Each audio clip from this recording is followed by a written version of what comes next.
family. As important as family is, it can also sometimes be kind of difficult.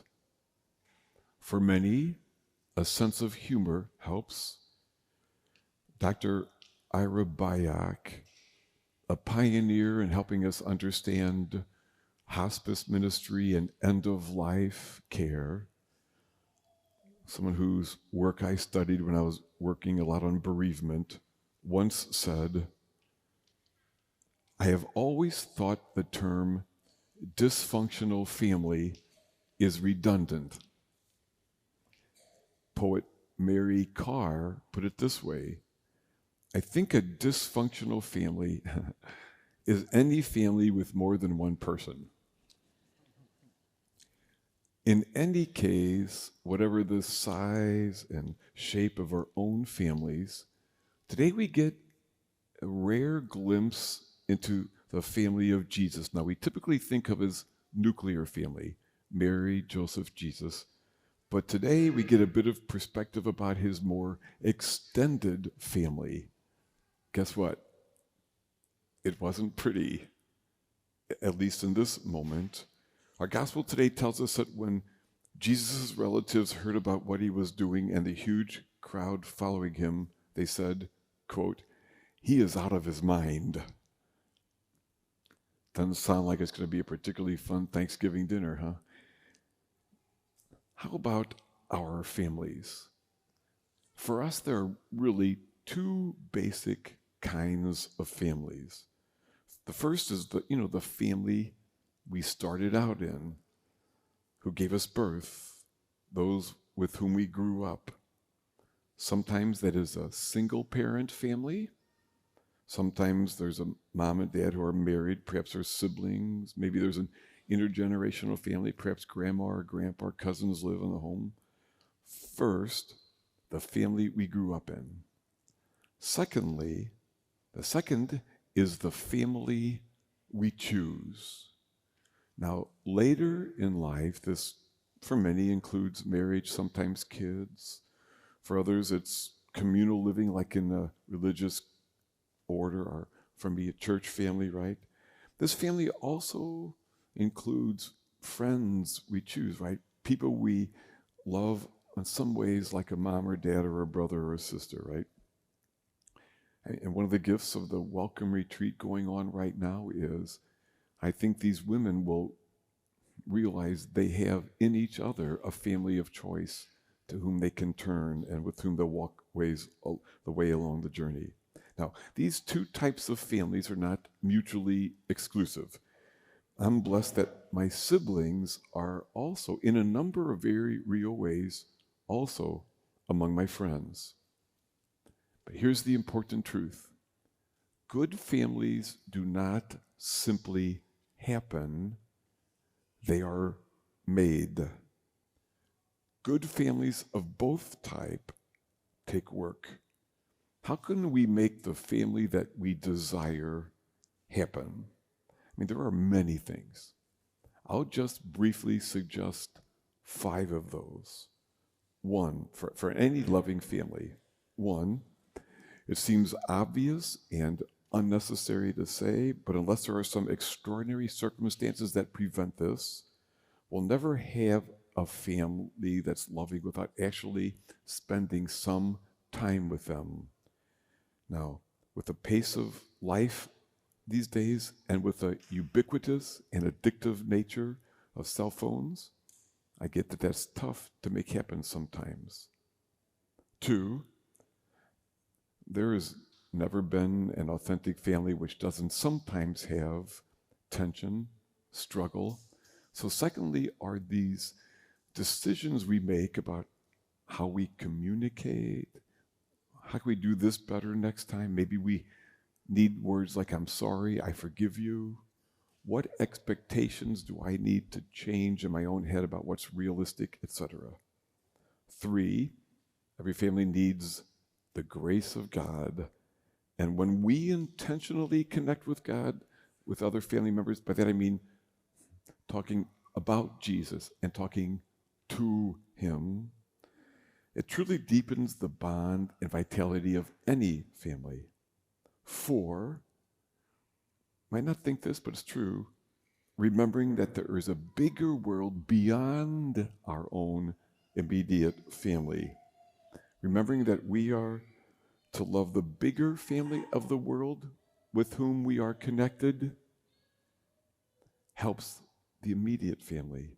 And 5, as I said at the beginning, it can help to keep a sense of humor and to try to keep some perspective, to be able to sometimes laugh at ourselves. Now, there are more, of course, but I really don't know what this will look like concretely in any of your lives. So let's do this. Just a moment, I'm going to invite you to listen to the wisdom of your own heart with a moment of reflection. In just a moment, I'm going to invite you to do 2 things. 1, to think of something you might want to imagine saying, something you might want to say, imagine saying to the family you grew up in. You know, now for all their imperfections, these folks do matter. So maybe there'd be something that surfaces in you to say to them, living or dead. Maybe there'd be something they'd want to say to you. 2, and I'll invite you to think gratefully for a moment about the family you choose. Friends, spouses, church, family, etc. I mean, to be grateful for them, yeah? What might you pray for them? What might God say to you about them? And the way we'll do that is with a bit of imagination. Eyes open or closed, I don't care. Whatever helps you be kind of aware and hear. I'll lead you through it. Some more naturally use imagination than others. I encourage you to give it a try for a moment. So, please first take a few good, deep breaths. And as you do so, it kind of helps to remember you had a body, become aware of being alive, of being you, being here. First, see some of the faces of your family members from your growing up years.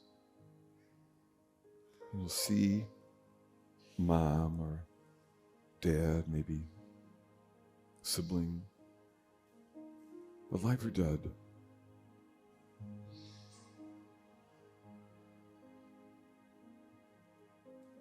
Just see them for a moment. Take them in.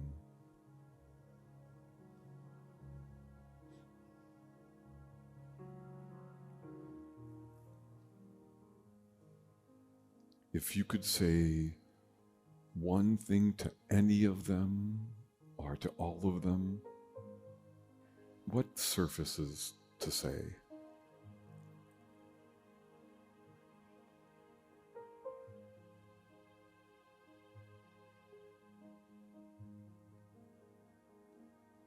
If you want, imagine yourself saying those words to them.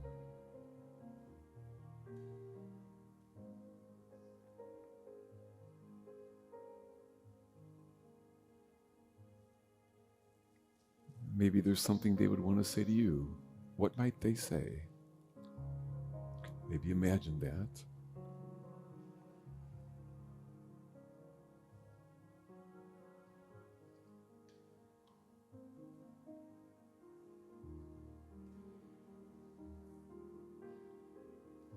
Secondly, see those in the family you choose. Again, imperfect people, but important. You know, whoever that might be, right?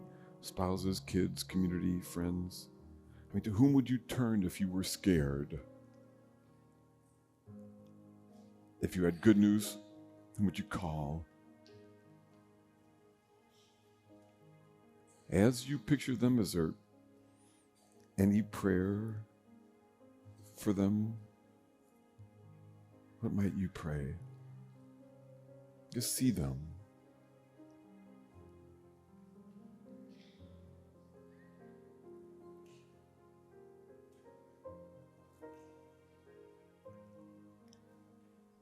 might God want to say something to you about them?